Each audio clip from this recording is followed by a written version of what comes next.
Clavier. Clavier. Kevin Clavier. Kevin Clavier, take one. We're sorry, the number you have dialed is not in service at this time.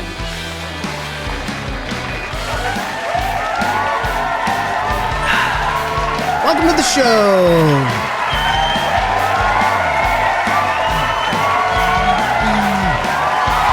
Fresh off of dinner and drinks here for an interview tonight. We have a big show tonight.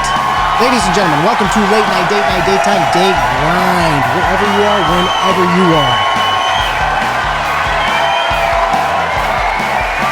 Special guest, Kclavier, Instagram fitness sensation. I'm going to put some thirst trap pics of you that are all over your Instagram. This guy, body can karate. Looking good.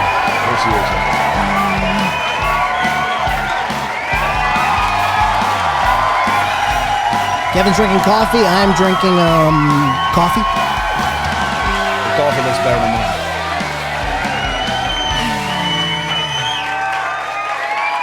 Ladies and gentlemen, welcome to the show. Let's get straight into it. Kevin, limited on time. This is a busy man. Kclavier, thank you for coming to the show tonight. Appreciate it. Let's be here. I'm really excited to talk to you about a lot of your fitness aspects. You are moving into life coaching. I see you've got listed as higher self coach. Yes, sir. We're going to get back to that in a minute, but briefly, tell me in your words, what is a higher self coach? So a higher self coach is essentially I'm trying to help people get to the highest version of themselves. So we all have a vision of what we want. And a lot of times we get down a different path sometimes, at least in my personal journey. And I really just started to discover who my highest self was. And I think the ultimate goal for everybody should be to try to work on getting to the highest version of them, because we all have these talents. We all have these great skills inside of us. And a lot of times they go untapped. And I went so many years not tapping into this potential that I had, not even being aware of it. So I want to help other people kind of slide into their highest self, become the best version of themselves, and really take everything inside of them and bring it out. Because I think there's greatness inside of everybody, and I just want to bring it out. So you're looking for max potential for your clients, inward, outward, physically, mentally, spiritually, everything. Yeah. I mean, it all starts with foundation of fitness and health, I believe. That's the this is what I want to get started with, because I know that Instagram fitness has been your foundation. I know you're transitioning to coaching, and we talked about this before the show, that it's very directly integrated. So I've got a lot of questions for you about kind of the foundation of your journey on Instagram. You've got a massive following on Instagram with your fitness. Your fitness, amazing. Like I said, he'll show you. This man's not afraid to take his shirt off. Body is looking tight. He's showing you the results.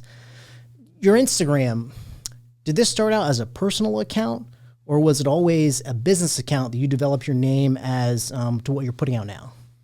No, it's funny you asked that. So I started as a personal account, and about, I would say, a year and a couple months. So I guess it was probably not this past July to July before. So a little over a year, I started posting my first video when I started to come up with this idea. I'm going to start creating content and start making this into a business, right? Mm-hmm. So I was probably posting once or twice a year before that, just your friends on vacation. Not that often, yeah, just whatever. I had I think I had 900 followers. I made it public. I had 100 followers that had requested me that I just didn't even look at. I didn't care about followers at all.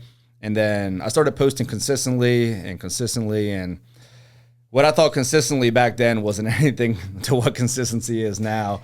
It's very different as looking at it as a business. Like you talk about consistently, if you're doing it just socially, you post if something comes up. But when you're thinking of it as a business, and social media being, the work of it, then it's a set schedule. So when you were doing Instagram, because Instagram is not one I'm versed in, I'm going to start it up probably by the time this airs. Mostly what I'm doing is YouTube. I started a TikTok really just to help advertise, but really everything I'm about is YouTube, long form. But the power of those short posts, those pictures, that brings people in, because the attention span is lost today. Right. What have you found success in your posts, and how did you navigate that when you started it more business minded?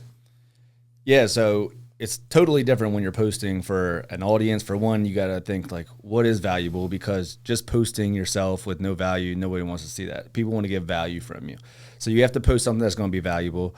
You got to post something that's going to grab attention, but you also got to be consistent, because it's so funny now that I'm switching over to life coaching. Some of my best friends, I'm talking to them, they don't even realize I switched. And I'm posting about it every single day. But that's how much, there's so much out there. There's so many things going on. I'm posting every day and they're still not even realizing the message, right?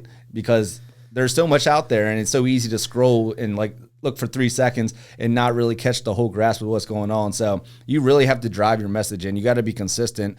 And where I grew my following was, it was in a couple months span of just posting 2 reels a day, every single day, and just staying consistent. I mean, it's just like working out. It's just like anything. If you want to grow, you have to be consistent with it. So do you think you're saying that your new messaging isn't being picked up as easily as the fitness stuff? Well, I think it's just...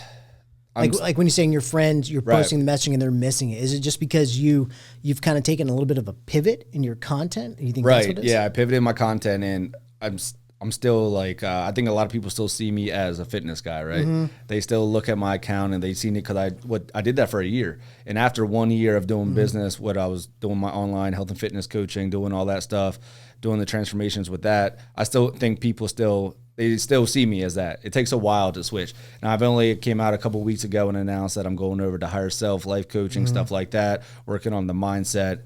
Because I realized if you do make a transformation in your health and fitness, but you don't work on your mind, you end up going back unless you make that mindset shift. And I think that's so powerful to focus in on the mindset, because you can do all the work. You can follow the diet. You can do all the things that you're supposed to do.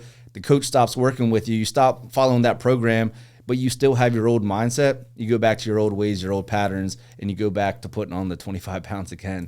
So that's why it's important for me to really focus on that. Yeah, the mental is so tight. It's really interesting. I watched YouTube the other day. Are you familiar with the boxer Butterbean? No. Butterbean was a 300-pound, huge guy, but a pretty phenomenal boxer, but never fit at all. His body kind of failed him over the last few years. Diamond Dallas Page, former WWE wrestler, started DDPY Yoga. It's basically like a rehab program he does. And he was rehabbing Butterbean, who was in a wheelchair walker, motorized wheelchair, basically thought everything was done, and is kind of rehabilitating him through yoga.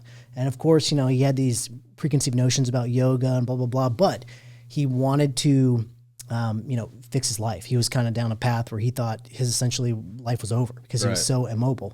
That's kind of what it reminds me of is DDP, Diamond Dallas Page, was saying like, it all starts in here. Right. The change has to be in your mind first. The body is extremely important, but if you don't change the mind, the changes you make to the body won't stick.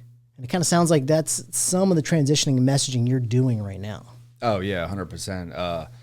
The body just takes commands from the mind. The mind's a control center, and if you don't get the mindset in check, you'll never be able to make the change. And the reason that it really hits home for me, like the reason that I'm obsessed with like mindset, personal development, going to your higher self, is because that is the work that I had to go through. That's the stuff that I had to really focus on. And like when I started, I didn't know what I wanted to do. I quit my job. I knew I had to do something different. My regular day job, I just knew I wasn't living what I was supposed to be living. I don't know if you've ever had that feeling. It's just like, I don't know what I want to do, but I know this isn't it. And I know if I stay here, things aren't going to change. And that was where I was. And I was like, man, I'm quitting. I'm done. I'm not doing this anymore. And that's when I made a decision to quit. And I had to figure out what is the next thing. And it was kind of weird how it happened, really. So I was trying to figure out what I wanted to do. January comes around, and it was about 6 months since I quit I was a teacher, quit my teaching job. Okay. And 6 months rolled around, and I'm like, man, all right, we got January. I really got to lock in. Like, I'm actually going to figure out what I'm going to do. My grandfather calls me, and he was like, hey, Kevin, Tony Robbins is doing this seminar on how to get your life on track online for free. And I was like, oh, yeah? And he was slyly saying your life is not on track. Like, I just kind of chuckled, man. I was what are you trying to say, Grandpa? Am I outsider looking in? Am I a mess? Nah, he was just worried about me. But that's good, though. Sometimes it takes an outside influence to kind of shake it up. Yeah. Friends or family, it's very difficult to, I talk about the mirror effect. Look in the mirror, the changes are very slow. You know, even in fitness, it's very, very difficult to see changes in a positive or negative way. But even if you look at, you know, really macro zoom out, if you have issues with your life path, direction, it's very tough to look in the mirror and say, oh man, things are a mess. Sometimes it takes somebody saying, hey, you know, I love you, I care about you. I just want you to know, I think maybe try this or look at this. And it sounds like that's kind of what he did for you. Yeah, no, 100%. I mean, I knew I wanted to change. I just didn't have the tools to do it. And that's what I'm trying to do now, is to provide the tools, because I never had the tools back then. Yeah. But the thing that he did while telling me about this Tony Robbins guy, I was like, who the hell is Tony Robbins? I didn't even know what personal development was. Really? You never heard Tony Robbins? Never heard of, Oh, dude, I didn't man. know about personal development. I didn't know it was a thing back then. I'm ashamed to say it. But I went to this thing. I saw the email notification. I was like, all right, I'm going to check it out. I did this 4 days online, man. I was like, whoa, all right. Now I got something to work towards. Now I have like a vision. Now it gave me hope and like a direction. And I was like, all right, let's go. And then dove in ever since then. Yeah, it's powerful.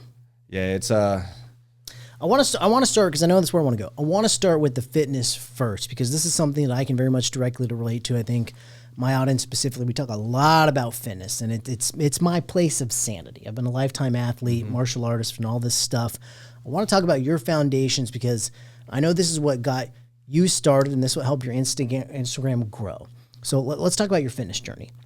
I'm looking at some of your posts. I like these. I like these posts you have. You have one of 22 years old, 30 years old, and it's got you 176 pounds and 165 pounds shredded. And this is what's always interesting about people that get fit. You look like you put on 20 pounds of muscle. However, you are 11 pounds under that. This is what I always find fascinating about fitness. So let's talk about your fitness journey. Were you an athlete prior, just general fitness? How did you go from where you were at this 22-year-old photo to the 30-year-old photo now? honestly pretty good genetics. So a lot of that, it was just really just diving into the stuff, right? So I mean, I worked out since I was 14 years old, so I've always been lifting weights. That's never been a thing. Like I've always been active, always been working out, played sports, played baseball, played basketball, did all those kind of things. So I was always athletic. Good, but so good foundation. Yeah, I had a good foundation, but the things I was doing was the lifestyle stuff. I was drinking, I wasn't eating healthy, I was doing all that, so I felt like crap. And I just knew I wanted to feel better, so I just started lifting heavy. And when you start lifting heavy and putting in that work and you're going hard in the gym every day, you don't even want to eat bad because you're like, man, I'm putting in all this work right now. True. Like, you've probably done it before, right? Like, you've been into a cycle where you're like lifting heavy and you're like, man, it's like the food, should I eat this, man? I'm putting in all this work. It's an ebb and flow. It's a snowball effect, and like, you know, I've been up and down in my fitness career throughout. But you're right. When you're in a great place with your training, you don't want to mess it up by beer and pizza and Netflix. You're in that right mental state, and it's almost like, for me, one hand washes the other. If I get a good workout in, I'm 10 times more likely to eat a healthy meal, 10 times more likely to get better sleep, make the next choice the next day, the next day, the next day. But that, you know, those tides, they also go the other way. It's been plenty of times where I've been seeing old friends and I'm out drinking and partying, or, you know, I'm known for my ice cream benders. Oh my God, I can get an ice cream kick for a month straight. I mean, like, I'm still a normal guy. Like, I've modeled professionally. I've been at super low body fat, but I don't live that consistently. Yeah. I think I'm more normal, where I go ebb and flow. Right. So I always try to talk about just trying to have more tides in the positive direction than the negative direction, because it's difficult. It seems like right now, like you're preaching, and it seems to be being consistent. Yeah. I think that's really hard. It takes a ton of discipline. I have a lot of sayings that keep me together, but one I do is it's actually written up there: discipline over motivation. Right. I saw that. Because that's the key. And you can even do discipline over emotion. Yeah. It's very easy to come home and be like, I don't feel like going to the gym. Or you do it in the morning. I don't feel like waking up and going to the gym. But when you take emotion out, okay, well, it's not a question. What I feel like is irrelevant. Yeah. I'm going today. Doesn't matter if I feel great, if I feel bad, if I'm excited, if I don't want to go. That's irrelevant. I'm going. Right. Yeah. So, and that's the kind of difference. So, I have a question for you on that. Okay. So when you're ebbing low, what tends, do you have, like, do you see certain patterns, or is there certain people, certain places that cause you, or is it just like times a year? Because I'm always curious, like, when when people are starting to fall off? I know what it is for me. It's easy for me to notice that, but I'm curious yours. Some of the biggest things for me is injury. Every now and then I'll have just like a ridiculous injury that sets me back. That's what's really hard because I don't think I manage injuries that well. So when I get injured, I get frustrated. I fall out of my routines, and that leads to negative behavior. So that's one of the biggest for me. I've had a few bad injuries, one of which I'm still working through. I sprained my knee, Achilles, and ankle horribly. Damn. I probably did some tears, and I didn't get it looked at. But I mean, it's cost me a year of training. Right. I've been like trying to rehab it through myself. So injuries are big for me. Outside of that, life schedule. I'm now a husband and father. Time, the most valuable asset all of us have. Yeah. Navigating time. When I was single or dating or life was less serious, I found it so much easier to stay consistent. Right. Now with more responsibilities, it's definitely more challenging for me. Even a person like me, it's a lifetime fitness person. It's challenging to get it in. Yeah. It's almost like I'm having to learn to be more efficient. So like the way I've managed it is, okay, let's say I used to be able to train 3 hours in a day. Now I've got an hour. 3 hours. Yeah. Now I've got an hour. Damn. So I need to make it as intense as possible because I don't have this time anymore. Time is, I'm spread thin everywhere. I'm trying to do a YouTube show. I work a day job, father, husband, all this stuff. I don't have time. Grasping for time everywhere. So I got to act fast. So that's kind of how I navigate it now. Probably one of the most challenging things too, I think, is also diet. I'm a big proponent. One of the things I want to talk to you about is just all about whole foods. Whole foods, whole foods, whole foods. I make almost every meal we have, I make it. But time. Yeah. It takes a lot of time to make whole foods. I mean, there are hacks. Just throw everything in the oven. There are hacks. But that's for me, my biggest things. What about you? Yeah, so for me, it's definitely environment. Definitely environment. It's where I'm at. When I'm like going back home to visit, I know I'm going to eat worse. I know I'm going to drink more. I know I'm going to get off the routine. I think that's old and friends. I know I'm going to feel different. Yeah. It's just being in that old environment. And a lot of times, even just like going on a vacation, anytime I'm not a big fan of vacation just because after 4 days, I'm ready to be back into my routines because I got like a certain routine where I'm going to the gym, I'm getting up morning, doing my morning walks, got all that stuff set. So it just makes me feel a lot better. But I always find time for lifting because it enhances every other aspect of my day. Like if I don't get that lift in, I just don't have the energy. I just don't feel good. I don't feel like doing the work as much. I actually set my workouts out midday because I work from home. So midday is like when I go take my break, and it gives me a time just to reset, get my mind right, get that pump in, and then I come back ready to work again. So that's how I kind of manage it. I have it like midday to break the day up. But like I said, I need it. So your primary focus is lifting weights. Yeah. So this is one of the things I wanted to ask about too. So you came from the world of sports, but you found through the training and Instagram stuff you've done, but lifting weights specifically is what keeps you motivated. Oh yeah, lifting weights. That's the best. Yeah. Okay. Yeah, because everybody's different. Like there's been times in my life where cardio's been the focus, where I've been, pumping miles, doing triathlons. Yeah. My common thread most of the time is martial arts. If I'm not hitting the bag, that's like my place of sanity. That's my church. Yeah. I love lifting weights and I love working on the body, but probably for me, the most similar thread to you, it would be hitting the bag. Yeah. I can go hit the bag and just zone out for an hour and just like the universe makes sense to me. I actually want to get into that. I haven't done any of that stuff yet, but I was looking We'll have to into set it up. Yeah. We'll need to do some fitness content. Yeah. We'll do some actual stuff. I think I'm going to start a training series. One of the shows I'm going to produce on this channel is I'm gearing up towards a martial arts series. That's been like what I'm really priming up for all of this is about. When I was working professionally in Hollywood, I was working towards like a martial arts career on film. So that's what I want everything to go towards. But one of the things I want to do, which would be cool, I didn't want to do it at first, but my buddy's been pushing me, so I think I'm going to let it happen. I want to do like a behind-the-scenes training of me trying to get myself back to some of my athletic peaks to get ready for the show. Yeah. Because I'm just like everybody. I'm behind where I want to be. I have goals I have set. I got injuries. I got problems. I'm a lot older than I used to be, but I think I'm to a point where I'm willing to share some of those struggles to get to the finished product, because I think that's kind of what a lot of people take value in. Oh, 100%. It's very seeing the journey. Yeah, it's very easy to like you're in phenomenal shape now. A lot of your stuff on Instagram, we're gonna throw some photos up. Like your body looks fantastic. but it's not as relatable. Sometimes that's overwhelming to people. Yeah, because they say, oh, well, this guy's shredded. Of course he's doing these beach workouts. Of course he's showing up in the gym because he looks good. And I will agree. It is much easier to go to the gym when you like what you see in the mirror. Right. Yeah. The hardest times are when you look in the mirror and you are nothing but disappointed.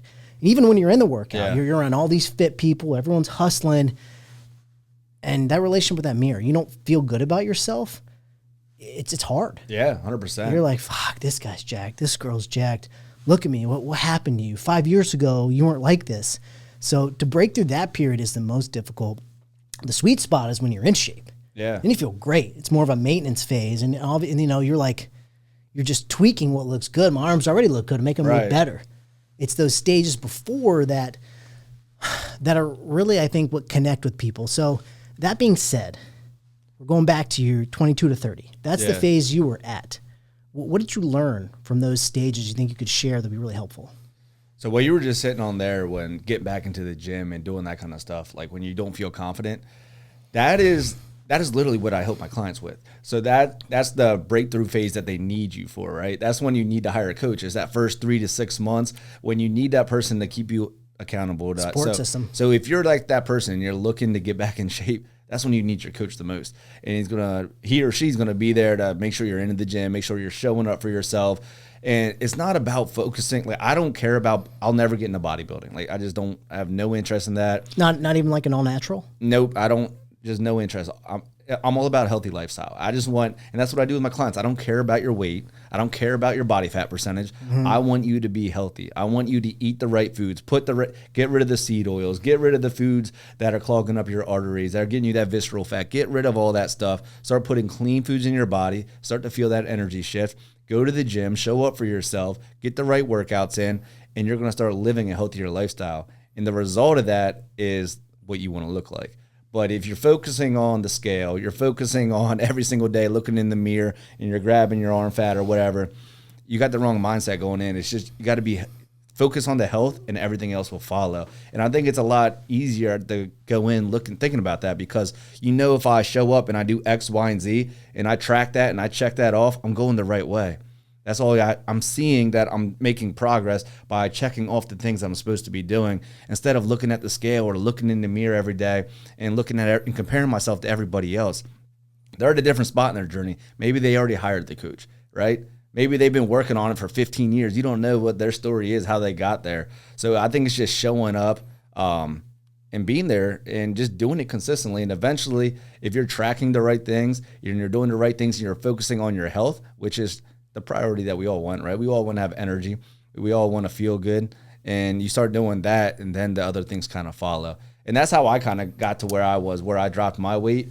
I was never big though, but I cut this body fat off on accident, honestly. It was focusing on health. And I was just like, I'm going to eat whole clean. Foods, yeah. Eating clean. Yeah. And it just dropped off. And I was like, whoa. Like, my face looked different. I was like, okay. The problem is, a good body's made in the kitchen. Yeah. That's where 80% of the aesthetics is in the kitchen. Mm-hmm. And it's less fun. But, you talk about metrics. So this is what's interesting. So you talk about you're not measuring weights and this like stuff. So what metrics are you willing to track? Is it macros? Is it calories? Is it just minutes working out? So what do you track for progress? So we look at protein and we look at overall calories. And if we hit our protein goals and we hit our calorie goals, we're looking good. We'll do progress pictures, and we do a once a week weigh-in as well. But so you do some tracking, because so here's the deal: I am not a calorie counting guy. I am not a macros counting guy personally. Everyone is different. I've met a lot of people that benefit from that, because they either aren't aware enough, they're not intuitive, or they lack the discipline. So then I see it. You need numbers, don't lie. So you need to see, okay, am I getting enough protein, carbs, whatever? But as I find that difficult long-term personally. Oh, it's not a long-term tracking, weighing out grams of food every day. I know a lot of people in fitness have success with that. That makes me want to lose my mind. I cannot do a digital food scale for everything I eat. Yeah. But I like to keep it pretty light. So just total calories, protein intake. Yeah. I think that's a good mix of making sure your clients find success without overwhelming them. I've done it all. Food journals, everything you can think of. I've at least tried it. Yeah. Because I feel like you have to try it so you can make an informed opinion. Right. But to me. Tracking's not forever though. It's you do it for a while. You To reach a goal. Yeah. And you start to realize, okay, I mean, this breakfast is about this many calories, and then you start to get your staple meals in. Like I think Alex Hormozy says most human beings only eat about 12 meals a day, right? We have the same breakfast. I've been eating the same breakfast for like a year now. Like we eat the similar breakfast. You eat similar dinners each week. Like you might make tacos every week. You might have a steak every week, but you're probably eating the same similar things. We're creatures of habit. So once you get those staples in and you start doing it for a couple months, then you're like, all right, now I kind of know like this is good for my body. I feel good when I eat this food. I look good when I eat this food. And you know when you're getting off track. You know when you're going for the sweets too much. You know when you're going and eating the cheeseburgers and go like it's you know when you're doing bad. So once you get that number system down, you kind of figure out what are the portions that are good for me. You don't have to do it forever, but it is good to track when you're first getting started, because if you want to hit the goals and you're not tracking, I mean, I don't have any clients that don't log their food that actually are successful. So you gotta log it. I think too, if you weren't necessarily hyper athletic before, you might not even be aware. You might really understand, oh man, that meal that I ate that I thought was pretty good was way more calories than I thought. So I think there is a degree of learning, or like saying protein. A lot of people don't eat enough protein. No, if they think, oh man, I'm getting so much protein. Well, actually, you're 40 grams under what we think you should be getting. Mm-hmm. So I agree with that. If you don't have a lot of experience, you've got to track stuff. Even like, so there's some metrics I don't believe in, like weight. I agree with you. Don't believe like in pounds at the end of the day. However, I notice with myself, because it's so difficult to focus completely on the mirror. I watched an interview with Clint Eastwood, who's, in his 90s, has been fit, movie star his whole life. And when the interview asked him, what's one of the things that has helped you to stay healthy your whole life? He said, I keep a scale in my bathroom and I weigh myself every day. So even though that's just a general metric, it still lets you know something. If you're up or down, you're like, oh, I thought I was about normal, kind of 10 pounds over what I normally add, or, oh, I'm a little like, so some metrics, I like to use the metrics more generally, personally. Yeah. Like I think that's makes it easy, but it's tough too, because I also think like to reach goals, and you probably deal with a lot with your clients about this, goals have to be measurable and attainable. It's lose 5 pounds in 30 days, counting calories. So the only way to reach those successes, like you mentioned, is the metrics. You have to a degree, be specific, especially if you're working with clients. Yeah. You have to teach them something. Right. It can't just be, oh, sweet potatoes are good for you. Go. Yeah. No, you don't. You definitely got to measure. So the reason the only thing with the scale is like, if you're fine with it, the problem is people get obsessed with the scale. And I've had multiple clients. I had a girl, she literally got abs and gained 2 pounds once we started working together. And she like looked so much better, but she started working out, started eating right. It felt so much better. She didn't even care anymore, because she was like, oh, yeah, I don't got to lose the weight. Like I look great. And I was like, exactly. So I don't care about a number for you. I care about you being healthy and looking good. And that's what we're going to do when you're like tracking the numbers. And like I said, you focus on what you're putting into your body, you focus on tracking your calories and your protein, and then let the rest take care of itself. And you're putting the right things in your body, you're going to get the results. So that's the way I like to look at it. I like that. On that note, we're going to reach a commercial break. We're going to hit part 2. See you in a minute.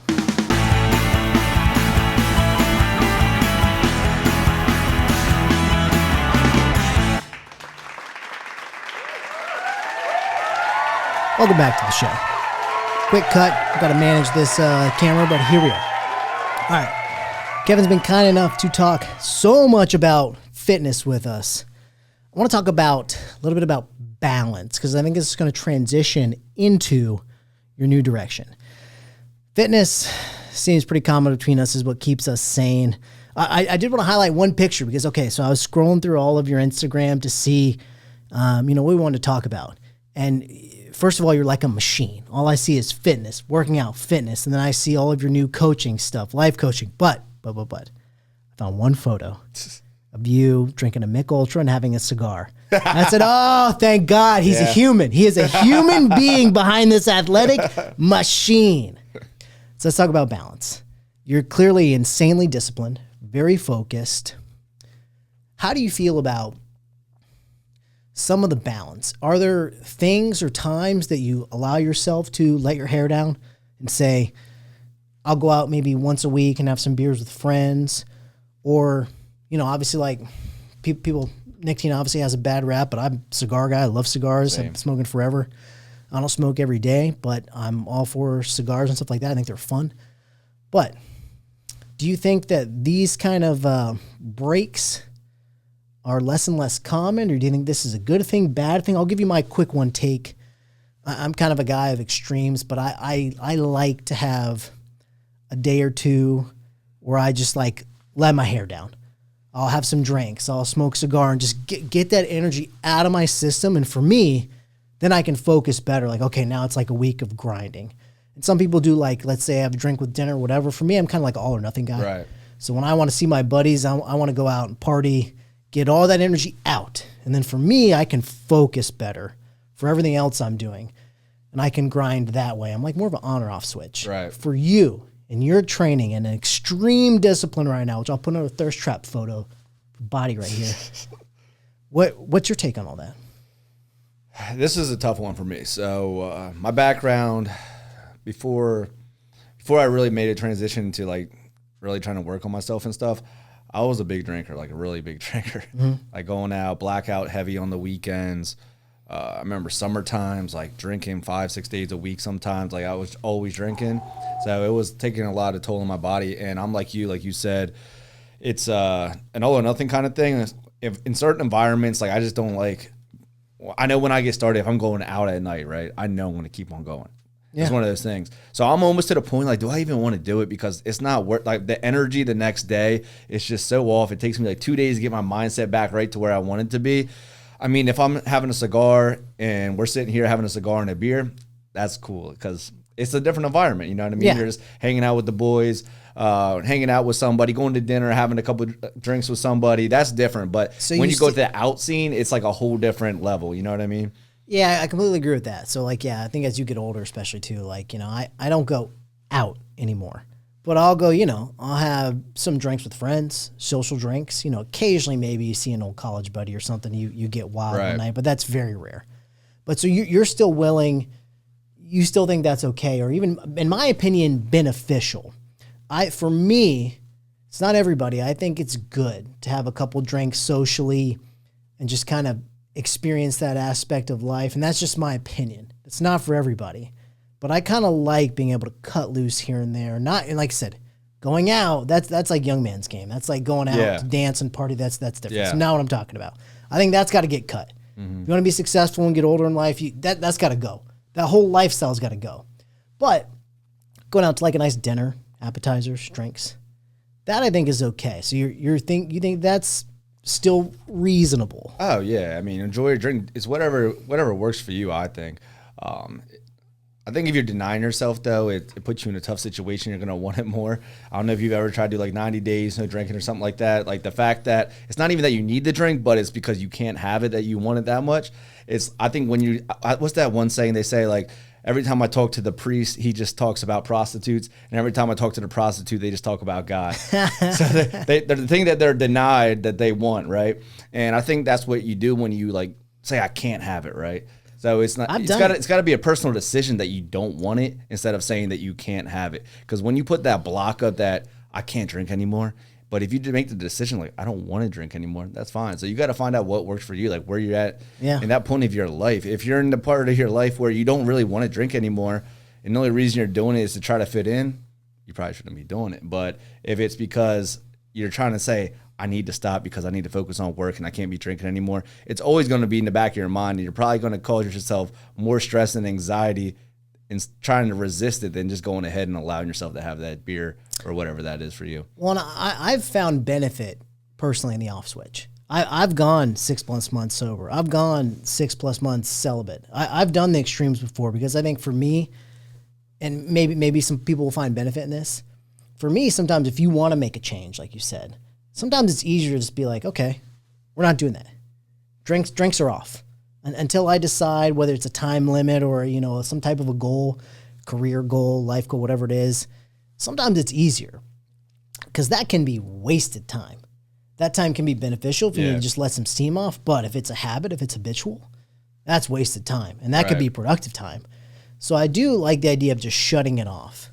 It makes it a lot easier. You don't have to think about it. Makes it a lot easier. And then you realize, oh, look at all this time I have. Right. And if you're able to make it productive, then we can make some changes. One thing I've also found in my life is I think I've always found it easiest to make changes in multiple. If I want to make life changes, for me, it's very easy to, let's say I'm moving to a new apartment, starting a new job. Right. I'm not drinking, I'm going to the gym, whatever it is. For me, I find life changes to be more successful in multiple, because then it's very much a shift. I call it like different versions of myself. I'll be, now I'm Garrett 3.0. Now I'm Garrett 4.0, whatever it is. And I think if you make those changes in multiple, I find it easier to stick with it, because it disallows those old habits to creep in. Yeah. That's what Garrett 2.0 would do. Oh, no. Well, Garrett 2.0, he's done.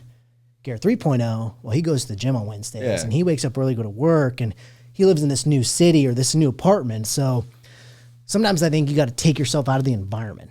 You mentioned some of that too with personal relationships, which that's probably the hardest part. No, I love that. To cut friends out. Right. But I got news for you. Not all of your friends are good for you. No, I love what you're doing. It's habit stacking what you're doing. Okay. You're starting something new, and then you're attaching something else to that. So that's a great way to do it. Like when you move, you're like, all right, I'm moving here. I'm not going to be drinking, and I'm going to start working on this. Mm-hmm. You're stacking 3 different habits with a new environment, and it makes it that much easier to start. I love that. That's one of the best things you can do. Honestly. I've never heard that. It's called habit stacking. I like that phrasing. I like that. Yeah. So when you're trying to start a new habit, that's the best way to do it. So if you're trying to stretch in the morning, right? All right, well, I make my coffee. I drink my coffee every morning, right? So I already got that habit. I'm going to stack it with stretching. So every time I turn the coffee pot on, I'm going to make sure I'm stretching. So you're stacking that habit with one that you already have, and it makes it easier because 1, you remember, and 2, it's just like becomes automatic. All right, I'm having my coffee every morning. I'm going to stretch, and now it's easier to put that new habit into your life. And that sounds like what you were kind of doing, which is like, all right, I'm starting something new.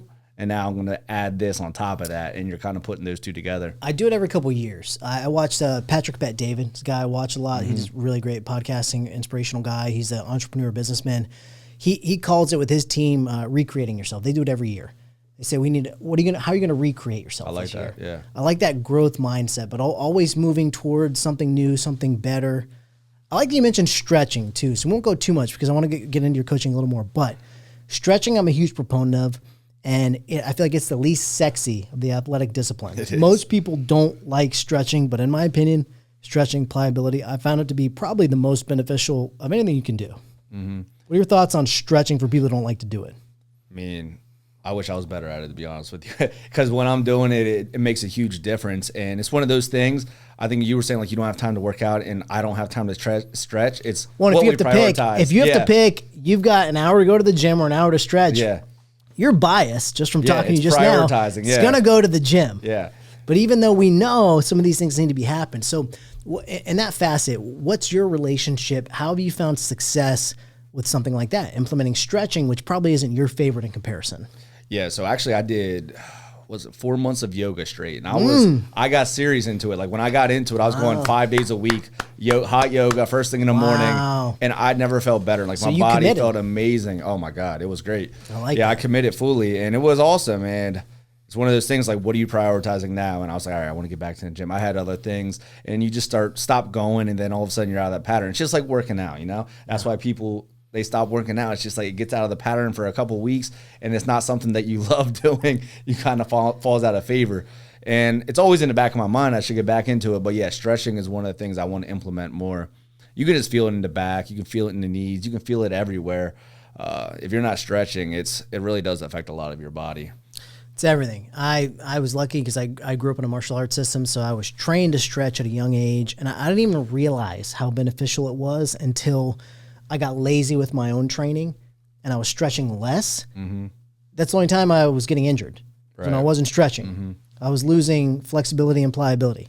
And it just dawned on me like, oh my God, like this is what's been keeping me healthy, because before I was so difficult for me to get injured. But then now, still like you, still not stretching enough. I still prefer all the other fun stuff, lifting weights, hitting the bag, playing sports. That to me is way more exciting than spending an hour doing yoga. It's just not my forte. Yeah. But it's the most benefit. Let's transition back to, because I know you want to talk about your coaching platform. You said you did the fitness for Instagram, which you've had success. It's led to a personal coaching program, right? And then a large Instagram following. And you said 1 year. What 1 year to me is a short amount of time. I'm a bit older than you. I'm a decade older than you. So 1 year to me is short. Most small businesses take 10 years to profit. Yeah. So you're only at 1 year in that you're transitioning, which I like. Mm-hmm. You move faster than me. You're smarter than me. But so you said that it was a long time. To me, that's a short time. But transitioning from that to coaching, what do you think are going to be the next biggest challenges for what you're doing? How are you going to draw an audience? You've just started a YouTube as well, which YouTube is a tough game, I'm learning, and you're just starting it from the success of Instagram. How do you think you're going to navigate this new side of your business? Or actually, not even new side. It seems to be pretty much the main direction, right? Yeah.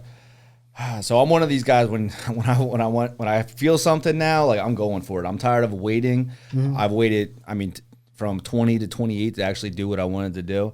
So I'm like, now when I feel it, I don't know how it's going to work out, but I just know it's going to have to work out. I'm feeling cold to it. Like I want to go do it.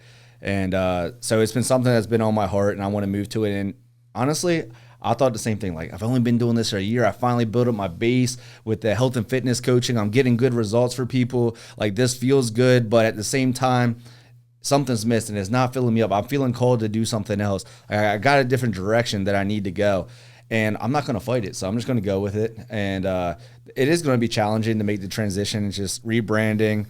And health and fitness is very cut and dry. Like, all right, you can look at me and say, okay, this guy knows what he's talking about.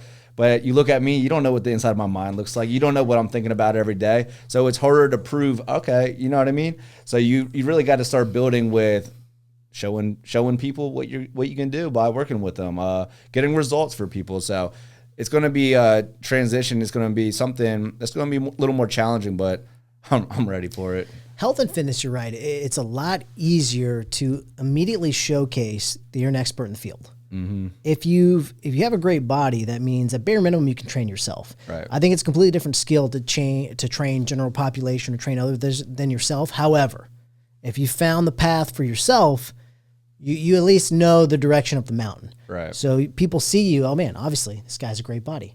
I'm going to listen to him to help me get fit. Life coaching, your boy, Tony Robbins. Yeah. That's a lot more challenging. And this is one of the things I want to challenge you on, and we talked about earlier, is you want to make a hard transition from the fitness stuff to the life coaching. But what I want to challenge you and ask is, do you think that they could be a little more connected? I know you're a focused guy, and it's like, okay, this was what I was doing, and now this is what I want to do. Outsider looking in, to me, it looks like they're very intertwined, and I think you can propel that success to this. I don't think it's a hard pivot, in my opinion. No, 100%. So the first, like the beginning, the mind-body connection is like the first part of the program when we go into life coaching.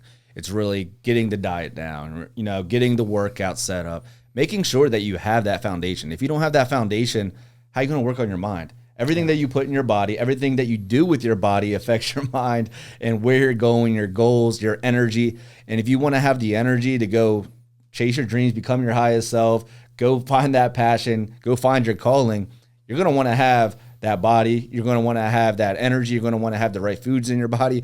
And it's just, people respect you a little more too when you're in shape. Like when you go to an event, 100% in any aspect, in any field. I'll say this just as like a business note, and this is one of the things. I've watched some interviews with Andrew Tate, and he's obviously a very divisive character.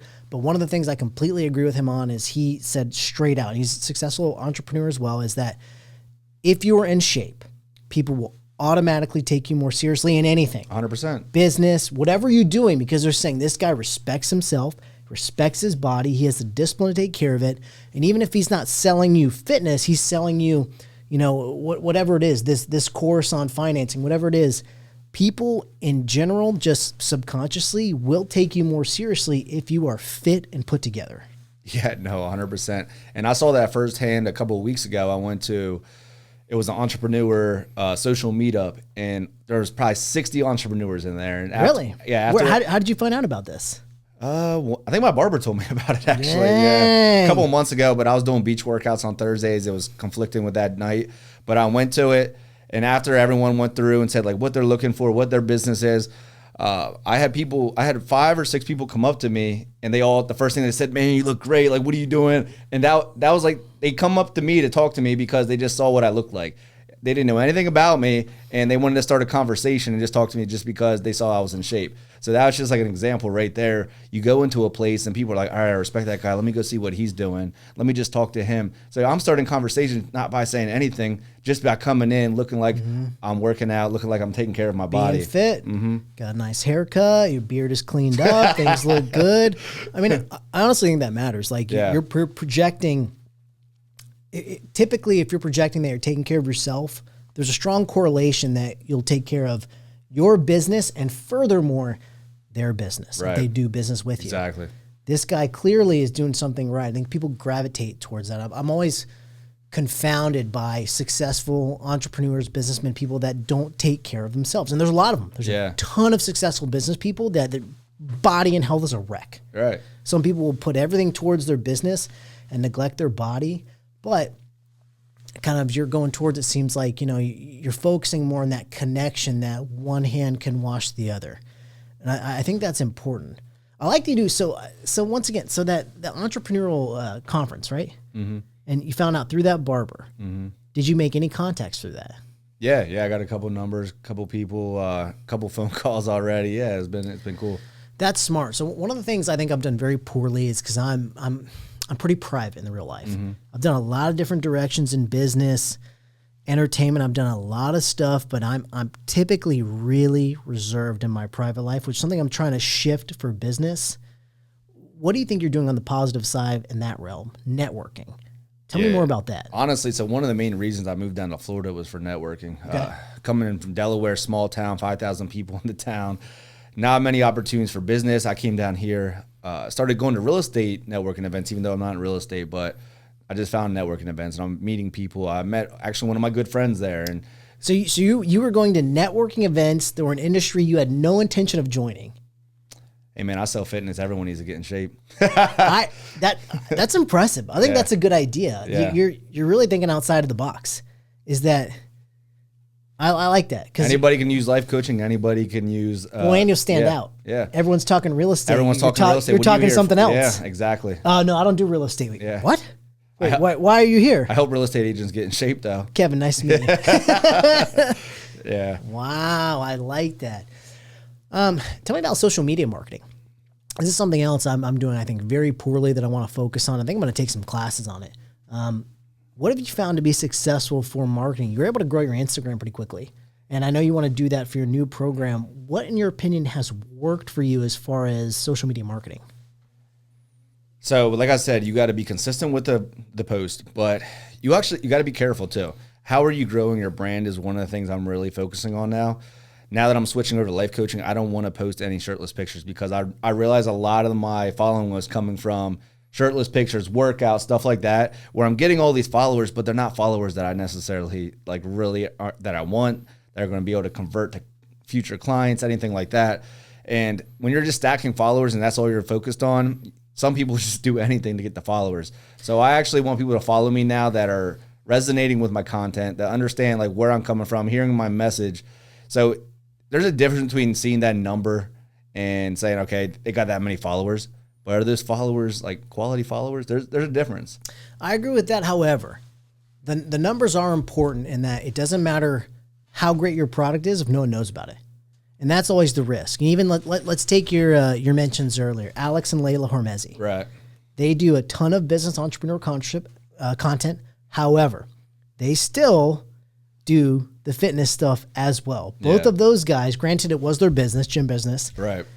They, I think, gained a lot of legitimacy from their fitness work. Right. Yep. So I understand you want to make the hard pivot, but I guess outsider looking in and take it with a grain of salt, because, what do I know? Guy making a entertainment drinking YouTube show. But I think you'll have a ton of success just combining it. You don't have to do maybe every beach workout photo, but I think to a degree, just like we mentioned before, it reminds people that you're put together and you're hustling. It's not your main focus because you're not selling the fitness coaching as much, but I think it shows your discipline and your motivation, and that translates to business just as much as going to a networking event and just, being well dressed, body Right. tight. And you can tell in clothes if someone's fit. I think it's just as powerful. Right.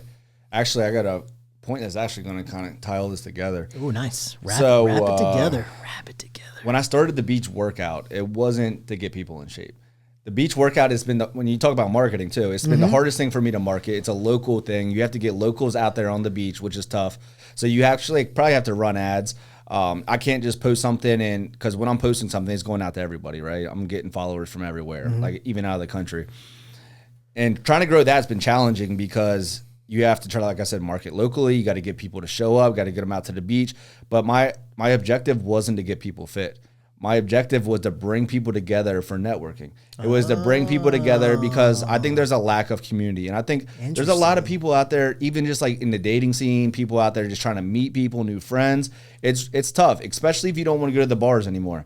That's my biggest challenge is like, where am I going to find people that I can relate to that isn't at the bar scene, right? So if I'm out on the beach working out, we got stuff in common there, doing meditations out there, mindset stuff. So that was my main objective, was to get people together to meet. And like I said, the workout's a HIIT workout. It's a good workout, but it's not anything that's going to make you jacked. It's not going to make you ripped. It's going to get people together. It's going to get you into the right mindset. You're putting your feet into the sand. You're relaxing. Like I had people driving 45 minutes.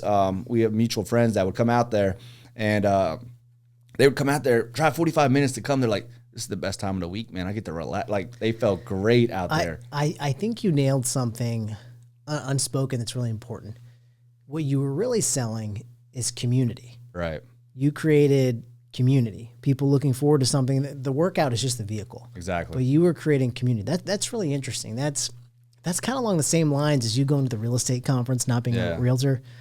You have a unique way of thinking about these approaches, and I like it. That's probably why you've been successful. Yeah, I mean, I just want to build community, man. I think helping people out, building community, where can I add value? How can I bring people together?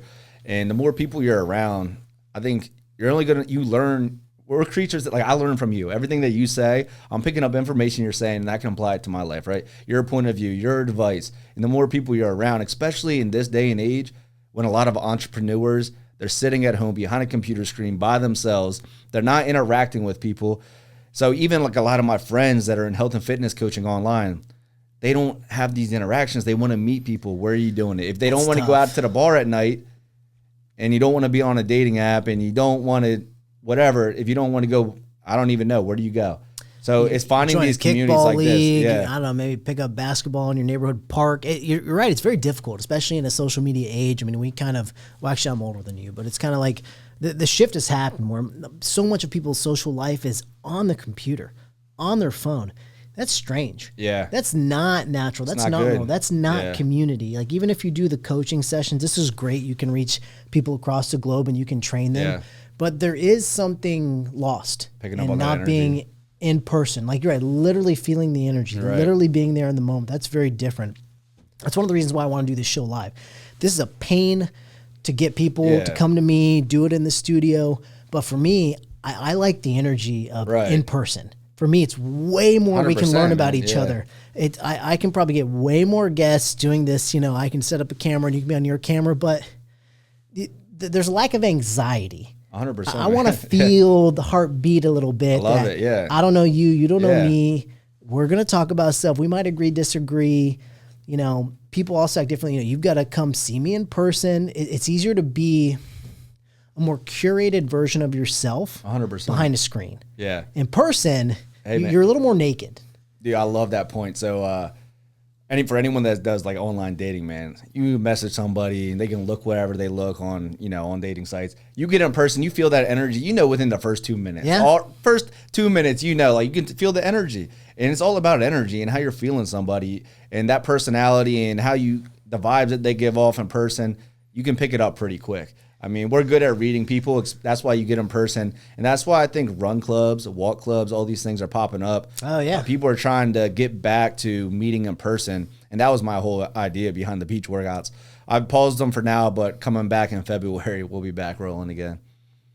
I like the meetups you mentioned too. I worked for a brewery for a little bit, and we had a local club they would meet up. It was called Drinkers with a Running Problem. so they would go do a run, and then they would come back after and have a social hour and drink beers after the run.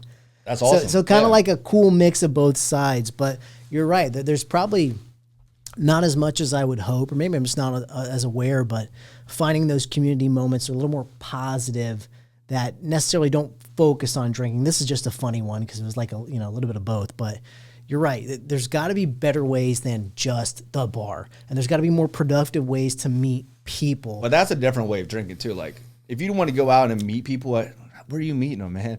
Unless you're going out at night on a Friday night. Think about that. Friday night, you worked all week. You want to go out and meet somebody. Where are you going? The bars. The bar, right? Yeah. Where else would you go? Yeah, it's very tough. One of the things I do want to create that I want to network you in, one of the things I'm going to create locally is I'm going to start setting up maybe once a quarter to maybe perhaps half a year, is I want to set up a networking event for local creators. Yeah. I'm trying to find more people like yourself. We got introduced by Professor Mike, or interview. So I want to start getting local content creators together because everybody's so separate. It's hard to find people that are doing the same thing and to go through the trial and tribulation. Just someone to sit down and, have an appetizer with, or drinks if you want to drink, and say, man, I'm working on this for my business. I'm working on this. But you don't meet people like that because the format is online. You're less likely to meet these people in real life, but I think there's so much benefit in that. You know what's funny, man? So this was probably about a month ago. Actually, my clients told me I should get on Threads. So I was on Threads, and someone posted, hey, looking for any entrepreneurs in the area, in the St. Pete, Tampa area that are looking to do a meetup. And I showed up. 5 people showed up, and almost every single person was in online coaching, stuff like that in the area. That's and it was cool. Somebody set it up, though. And everyone's bouncing ideas off of each other. Everyone was like sharing with each other. So it was pretty cool to kind of see, oh, yeah, they had this idea for YouTube. This guy had this idea for Instagram. And everyone was like kind of sharing their ideas. So kind of what you were saying. That's really cool that somebody set that up. And like, that's probably like one of the most interesting, productive meetups you've had in a while. Yeah, it was awesome. It's got coffee with one of the girls common. recently. So it's just like, and we were bouncing ideas again off of each other. So it's, wow. And that was just one thread, I guess, what it's called. Just send a message out on Thread, Tampa area, 5 people showed up, and it was cool. I like that. I want to bounce a few more ideas off before I let you go. We got a quick commercial break, and we'll wrap it up after this. See you in a minute.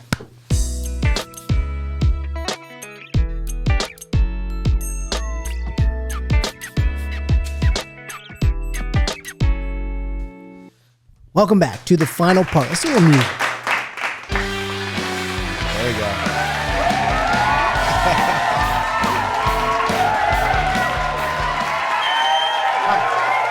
Kevin has been kind enough to stay with us for part 3, the stunning conclusion of this conversation. You had a question off camera. You asked me a question for me. I may have already answered it, but let's go through it again. What did you want to ask me? A question you said you like to ask everybody. Yeah, I'm always just curious. What is your vision for this YouTube channel? What is your vision for going forward? I'm always curious to see what people's visions are, what they have in mind, and what they're striving for. My vision. So, in general, I'll try to make it short as possible. So, I left pretty prolific direction I was either going to go into medicine or physical therapy, and then in the process of college, I fell in love with acting. Turned out to be a secret passion of mine, specifically if I was able to meld acting, martial arts work. So I started working professionally in college, and I would fly back and forth to LA. Moved out to LA, did that professionally for a while. So my heart always lies in that. The dream with this channel, which is why I'm here, I left entertainment for a while, and I didn't know if I would come back, but I'm back via YouTube. I want to create things that just make me happy. I mentioned earlier the ease of use. I started the golf show because I love to play golf. If I get paid to play golf, that'd be amazing. I have so much fun doing the golf show. This podcast, I love. I love sitting down with people and just hearing their point of view on anything. Right. Even if I don't see eye to eye with them on anything, I love interesting conversations. Right. So same thing. So if I can create a platform where I can talk to people and discover things about myself and them, if I can get paid for that platform, amazing. The movie reviews, amazing. But the main direction is I want this entire production company to gear towards martial arts movies or martial arts series. That's like what I'm destined to do. Been a lifetime martial artist. I studied acting intensely. I went through some serious programs to try to be the best, just straight up actor I could be. And I want to meld all of my passions together into this. And I think YouTube is the platform. When I first moved to LA, YouTube wasn't there yet. Vine was just starting. Some of these platforms were just starting. Right. YouTube wasn't where, because, this is a long time ago. I'm an old man now. But these opportunities weren't out there. And then when I wanted to come back in, I realized, man, with YouTube, entertainment is democratized. Everything. If you can make a good product and find an audience, honestly, the first point is probably not even as important. If you can find an audience, you can do anything. Yeah. And I've never felt so empowered than by that thought. Like, man, hell yeah, bro. If I grind and do stuff that makes me happy, I feel confident I'll find an audience. Dude. So that's my goal. If anything that I like to do, I'm hoping to film it, monetize it, and just make it a profession so I can share what I love to do. I mean, that's it for me. Dude, I love that answer.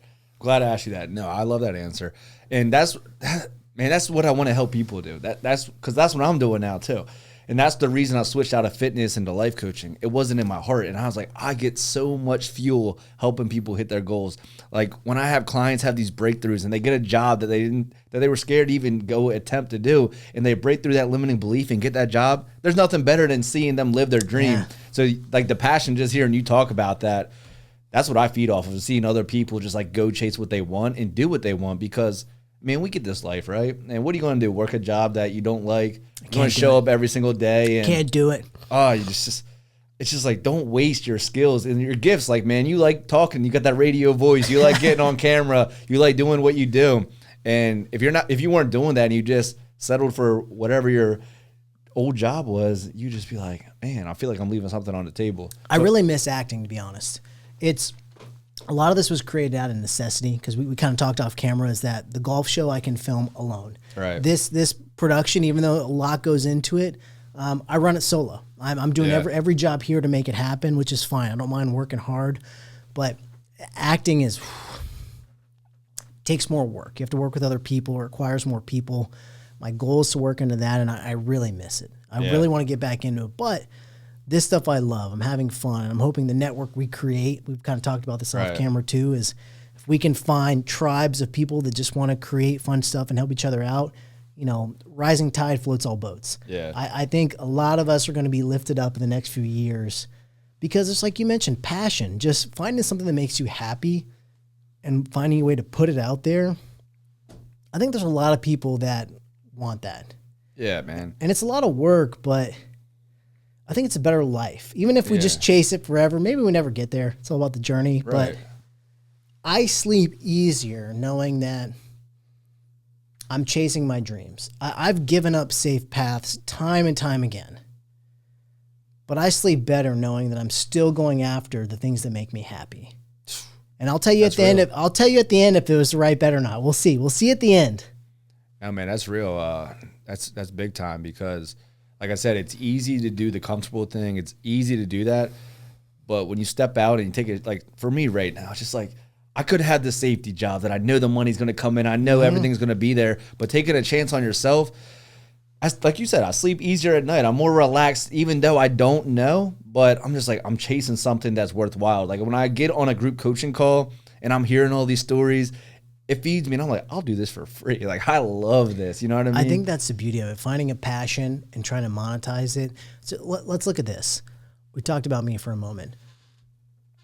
Let's say you reach a point of financial success with social media. What do you want to do more than anything else? If you were paid just as much as any job you were doing, what would be, in your current mind, you might change, what kind of content would you be creating? With no holds barred. Content, or just like what would I be doing? I guess both, if they're not the same. Yeah, so what I ultimately have in my heart, like what I really want to do, is I want to be on stage speaking. Like I feed off that energy, like getting on a stage. The next Tony Robbins. Man, there's something about being on stage, man. It just, it gives me some. There's a post of you on stage. What was that from? So let me pull this up. You haven't, this really caught my eye. There was like, I think it was like last year than this year. Yeah. What was it? 2022 to 2024. Oh, here we go. January 2023. What am I doing with my life? It's a picture of you, glasses on, looking tired in front of a computer. September 2024, next chapter coaching event. You got a microphone on, you're speaking, you're looking jacked as hell. Looks like there's like a Mayan symbol behind you. I don't know what it is. Looks good. You're on stage. Tell me about this moment. Yeah, so I hit these events every week, and I go out there and get on stage and just speak my mind. You're speaking every weekend? I probably every other week I'm probably averaging. Where do you? Whoa! How are we just getting this to the end? You're doing public speaking events. Yeah, it's every other week. So this is a pretty cool setup here in St. Pete. I don't know if it's like this everywhere, but they got it's called Toastmasters. You probably heard of it. No, I haven't. You haven't? Oh yeah. Tell the audience. So I went to a networking event. One of my first networking event down here, real estate networking event, and this guy's like, "Hey man, you should do like this public speaking thing.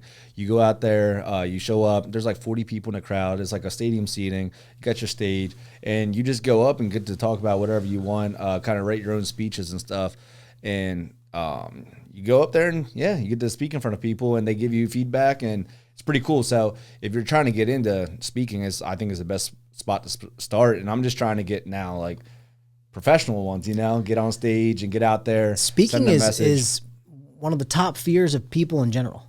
Yeah. Public speaking is one of the top fears. It's above like drowning and all kinds of other crazy shit. Public speaking terrifies people. So you're telling me you just jumped in. It feeds me, man. Did you have, did you bring anything prepared, or did you just show up when you just said, I'm going to wing it? So the first day I showed up as a guest, and they were like, hey, we're calling you up here. And I just went up there and did like a 6-minute little speech off the top of my head. Wow. That one I was pretty nervous because I wasn't prepared. Sweating? Yeah, I was a little nervous for that one. But once you get the first like sentence or two out, I get comfortable at least, and I step into it. Now I'm not really nervous when I get up there. I remember the first one, I was like, you're gonna fucking kill it, you're gonna fucking kill it. And I was just telling myself that before I got on stage.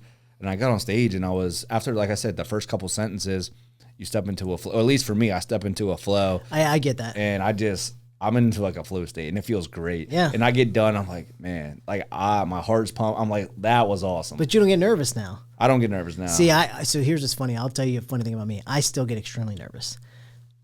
Anytime I've done a play, a movie, anything substantial, I throw up on the first day of shooting every time. Damn. Every single time I'll go somewhere and puke. And then after the first day of shooting, if it's a movie or a TV show, whatever, or a play, I'm fine thereafter. But I have this extreme anxiety that I battle. It's a personal battle. Right. I've always had anxiety and depression, things I've worked through. But I always have this intense anxiety. And I have to recognize it, go through it. A lot of times it manifests in me puking. Just a weird thing. That's cool. I saw, what was that movie about the race car driver with Chris Hemsworth? Same thing. He pukes before every race. And the girl he's dating is like, is he okay? And all the guys around him like, no, he's fine. That's normal. That's good. Yeah. That's how I've always been. One of my co-stars in one of the movies I did, she was like, are you sick? I said, no, it's normal. Don't worry. It's fine. But same thing. Because for me, there's so much anxiety, especially, so my passion has always lied more TV and film, small acting, but I did plays to push myself in front of an audience, because to me that's pretty terrifying still. Right. But I wanted to conquer that. So I did some plays and things like that, and it forced me to address those public fears. Right. And, I still always will have that in me, even like shooting movies, stuff like that. It's a smaller scale, but I always have that in me, but it's okay, because now I know the path. Right. I'll have those emotions. Instead of freaking out about them, I just recognize, okay, that's just, I'm anxious. I got to get through it. If it's something big, I usually puke. I know it's too weird, but I puke, and then it's like, okay, that's out of me. Yeah. Now we can go to work. And then the same thing, I find a flow state. Once I'm in the rhythm, because I'm very prepared for work, once I'm in the rhythm, everything's great. I'm the most comfortable person on set. But that anxiousness leads to the beginning is very real for me. Yeah. I'm impressed, and I'm excited for you that you've been able to get over that a little more easily, because that's tough, especially public speaking. Yeah, I don't know. I think it's just evolving kind of for me. Now, like today, this is my first podcast, right? First podcast interview with somebody. Yeah. But on the way here, I started to feel it a little bit. on the way here, I started to feel it a little bit. Like I had a little bit of anxious. I was like, and then I just like, all right, I'm gonna sit with it. I'm gonna let it come in. Yeah. All right, that's cool. And I just let it sit there. And I think when you try to push it away, that's when it keeps coming back. And I was like, come on, bring it, let's go. I said, I'm just gonna feel this. Let me digest it. I felt it, and it was fine. And then put on some music. I said, let's go. You know, I always do that. I host a show. I'm anxious for every single one of these. Really? Every single one. And it's just like, same thing. I get better at it, but I think, sometimes it's worse than others. But it's the same thing. I think it's like you mentioned, just acknowledging that what you're feeling is okay. I think is a big part of it, is saying, like, because I get anxious. Same thing when I did martial arts tournaments. Same thing. I puked before every martial arts tournament I've ever competed in. Mm-hmm. Same thing. I just had to recognize I get really anxious about shit, and that's okay. You can spend the whole day beating yourself up about it, making yourself worse. Yeah. Oh shit, we lost the light. Yeah, we are pushing the limits. Either way, pushing the limits today. We lost the light. But anyway, yeah. I mean, it's recognizing those feelings are okay and then moving through them, I think, is the key. Yeah, no, I think feeling through them is the best thing to do, because they're not going to go away if you keep suppressing them. And whenever I feel through it, I'm just like, all right, okay, all right, yeah, I got a little fear here today, and I think I made a video about that. It's just like a fear of heights I've always had. Oh, really? Oh yeah, and every time I get close to the edge, like my stomach drops. I don't even want to get close. And now I go on my building, I'm like the top floor, and I just go and I look over, and every day I'm like, it's not that bad. And I just allow it to come there, and I want it to come. And then the more it like comes into my body, I just allow it to sit there, and it runs out eventually. And now I'm just like, yeah, let's go. And I think the more you face that feeling, it starts to go away. I'm a big proponent of pushing yourself into the fear. I mean, it comes with risk, but same thing. I think if you push yourself in it, like if you're afraid of heights, go on top of the building. If you're afraid of swimming in the ocean, go on and swim in the ocean, like, because you'll learn something from that process. But how great do you feel too? Yeah, and when it's more, it's like the more things that have scared the shit out of me that I've powered through, it gives me confidence for the next thing. Yeah, and man. the next thing and the next thing. It's like, oh, remember how terrified I was about that? But you know what? I went and faced it, and I didn't die. Yeah. I'm still here, so this is going to scare me too, but we're going to go through it. It makes me feel better, because when I put shit off, I get anxious, because I'm not anxious, just like stressed about it. I'm like, all right, I got to do it. I keep pushing it off. And then I had like these 3 meetings that I finally did. I was like, that was nothing. Like, why didn't I just do that? Yeah. Or even if it doesn't go the way I want it, I'm still happy with myself instead of putting it off. I'm like, I did it. All right. So that's the way I look at it. Just go do it. Take the action. And 1, you're going to learn from it. Or 2, it's not as bad as you thought. Or 3, it's going to go better than you thought. So, it's a funny thing, and this is kind of like on a smaller scale, but I was working on a movie, and I had a clown from ICP, Insane Clown Posse. You know who they are? Like an old metal group. But I had clown from Insane Clown Posse. I had to take him somewhere. He's like a rock artist, and he was not in his gear. I just picked him up like a normal guy, and I don't know why this came up, but he was giving me life advice, like fatherly advice, and he was like, if there's something you don't want to do in the day, he was like, do it first thing in the morning. 100%, yeah. He's like, you'll be fresh. The person you're dealing with will be fresh. You'll knock it out. He's like, but you'll be less stressed because you'll be a little tired in the morning. He's like, but whatever you don't want to do, wake up the next day and do it the first thing in the morning. And I've never forgot about that. And it's like, it makes sense, because then you don't even have time to get anxious. And then same thing about, this is what stuck with me about being fresh. Like, as we get through the day, sometimes people get agitated, whatever it is. Everyone's human. Yeah. But whatever that task is, you'll probably navigate a little better. 100%. Because you haven't gone through the stressors of the day yet. Mm-hmm. So I kind of like that mentality. You can extrapolate it to like a month or whatever, but No excuses, and it gives you momentum too. Like knocking out that hard thing first, you're like, all right, let's go. Everything else is gonna be easier. I saw one of your posts about working out in the morning. So this is tough. Maybe you can inspire some of our audience, and me included. I've been a nighttime athlete my whole life. Not a morning person, natural, never have been. I've trained early a ton of my life. I've trained clients early a ton of my life. It does not naturally suit me. I prefer to go, I can go at midnight to 2 a.m. and be happy before I go to bed. Yeah. But there's so much power in getting that W early. Yeah. Someone like me, or just people in general, what have you found that has pushed you to success? And it could be anything other than working out, but to do it early. What are some things you can motivate people with? Yeah. So when it comes to, I don't work out first thing in the morning. One of the posts you put up, I saw a post. No, if you want to like get consistent, because somebody's got excuses. The first thing you got to do is get that thing done. Okay. So what I do is my meditation in the morning, because that's the thing I always want to skip. You. Yeah. Okay. So my hour walk with no phone to start the day, and then I go into a meditation, because in the reading, I do all the things that I know that I'll skip if I don't do them first thing in the morning. Okay. Gym's automatic for me now. So this is just a motivational post I combed through. Yeah, so that's like anybody that's trying to get their workout routine going, do that thing first thing in the morning. Because if you're making excuses, you can't make excuses when the first thing's done in the morning. It's the first thing on the plate. Get it done. So the hardest, springboards you. Like you were just saying, the hardest thing in the day that for me working out is easy. It's like it's part of my day. Like I don't even think about it. So your morning stuff that you want to complete but are avoiding, it's the meditation. It's the stuff that I know if I go later in the day, I'm not going to feel like doing it. Which is what right now? It's reading, meditation, and then I just like doing a walk in the morning to get my head clear. I like that you mentioned reading. That's something I meant to mention earlier, and we got sidetracked. I read an interesting article that said the average CEO reads 52 books a year. That has stuck with me. Yeah. For a while right now. I go through, like most things in life, I go through spells with reading, but I'm avidly focused on pushing myself to read more because I want to push my intellectual curiosity. Oh yeah. And I've been reading every day now. I have a minimum of 1 page. That's great. Because there's some days where I've slipped, I've messed up, but you can always work on a page. Yeah. And for me, going through that action of, okay, this is important to me. I screwed up and I didn't give myself half an hour to read, whatever it is, but I can still complete my goal.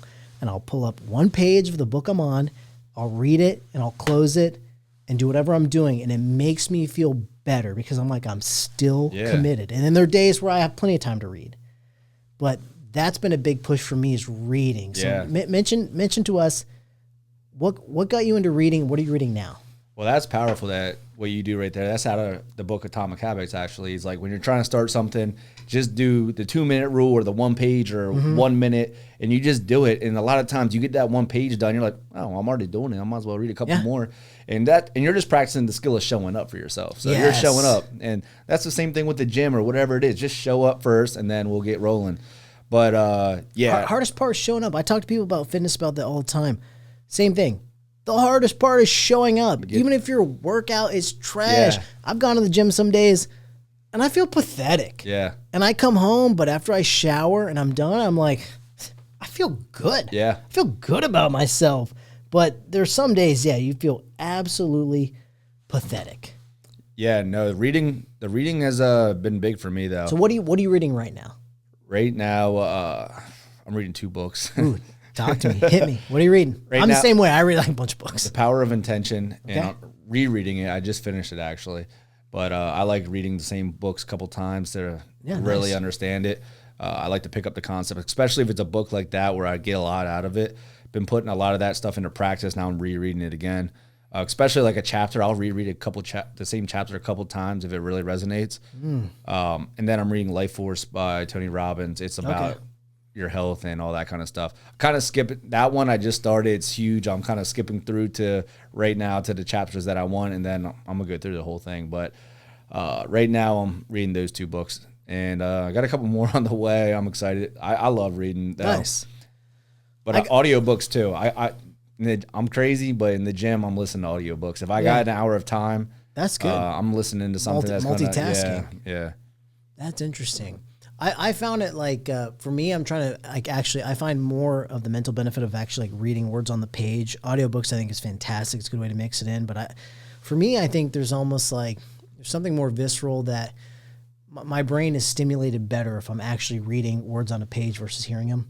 I listen to a lot of content. Like I listen to a lot of podcasts as well. But even if I retain the information, there's something about the action of reading the words and letting your brain translate it that I think grows your brain. So I'm trying to push that more. Another thing I'm working on is I have a bad habit of not finishing books. Yeah. I'll start 20 books and not finish them. I'm forcing myself to complete books now. Yeah. And I don't know what it is. It's probably some weird subconscious psychological stuff. We could go into another podcast about why I don't finish things. But I'm forcing myself to reach the end of the book and move on before I pick up the next book. I love that. So that's something for me. Yeah, that's what in the morning I'm always reading the physical book. So that's your morning stuff. So that's pushing yourself to do the stuff you want to do. All right, we've got about 7 minutes left. I want to give you this platform. What do you want to leave people with today? What I would really say is, I'm just trying to help people, like I said, get to their highest self. And it all starts with believing in yourself. And I think one of the things that's a big challenge is believing in yourself when no one else, because a lot of times you don't have that person that believes in you. And when you do find that one person that believes in you, man, it's a feeling like you'll never feel. And that's one of the things I realized. It's just a couple people in your life will believe in you more than you believe in you. And when you have those people, you got to keep them around. And that's what I try to do with my coaching.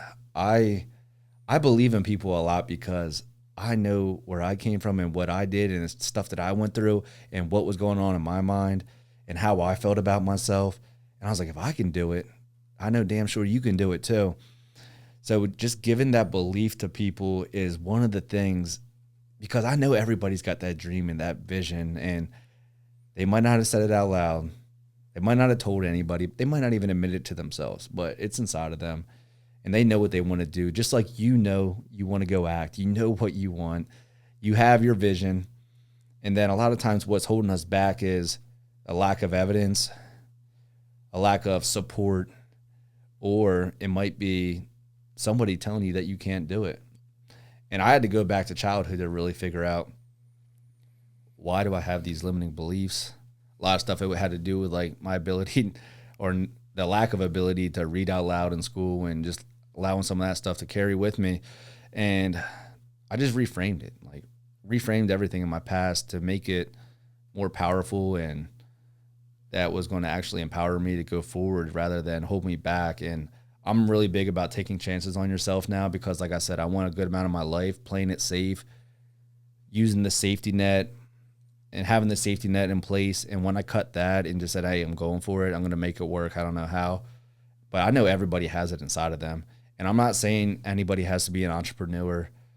You don't have to be the most fit person in out of your friends, but you should go do what you want to do. And I think believing in yourself and taking that step and going for it and applying for that job or whatever it is, I just want people to go believe in themselves, take the step, and go accomplish what they were born to do, because there is no accidents here. Nobody shows up here on accidents. Everybody has something that they can provide to the world. Everybody has a different insight and a different experience.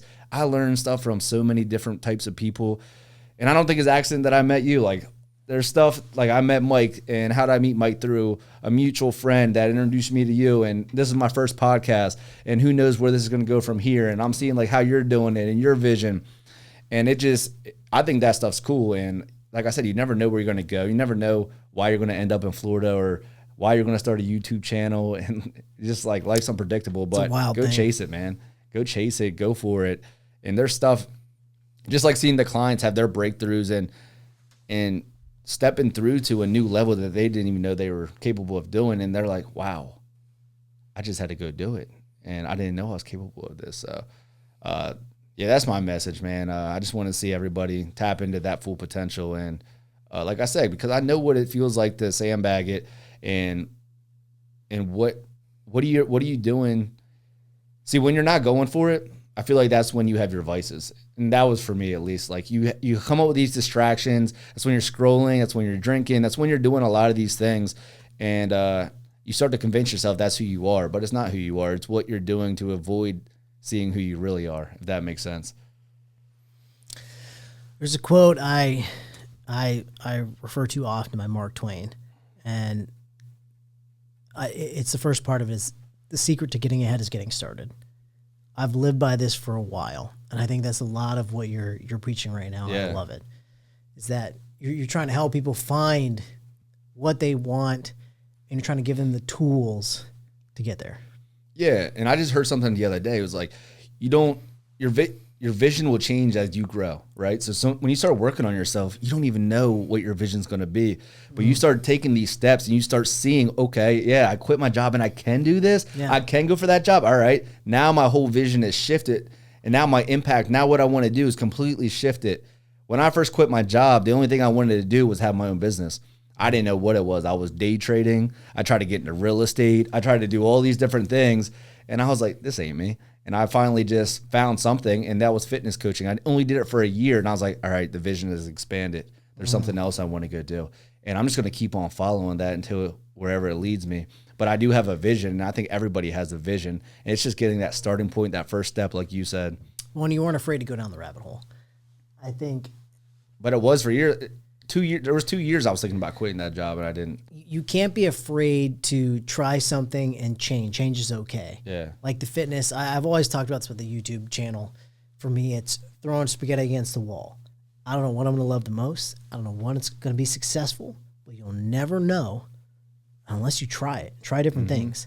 And it's like you found success with your fitness coaching, but you found you wanted to change it up a little bit, but that doesn't mean it's a learning process, not a failure. Right.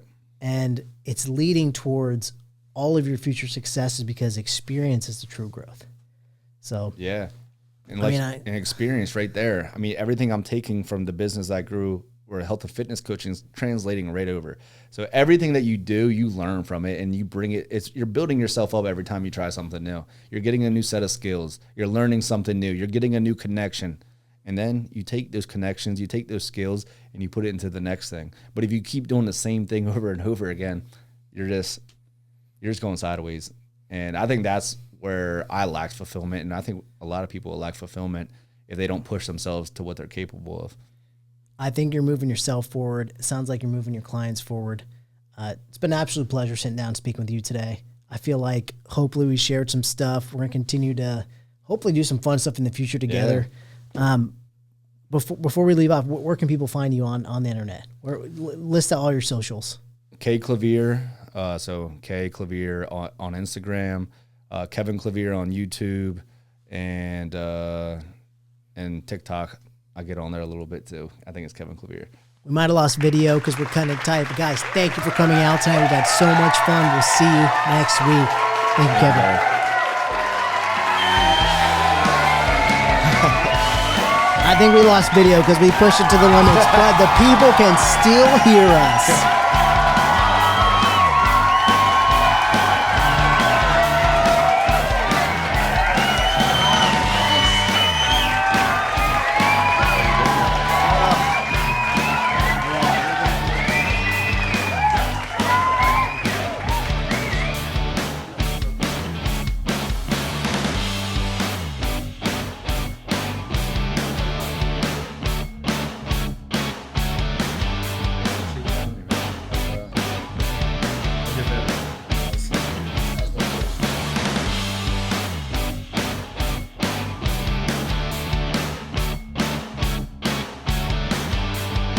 That's cool, man. You should get back into that and stuff.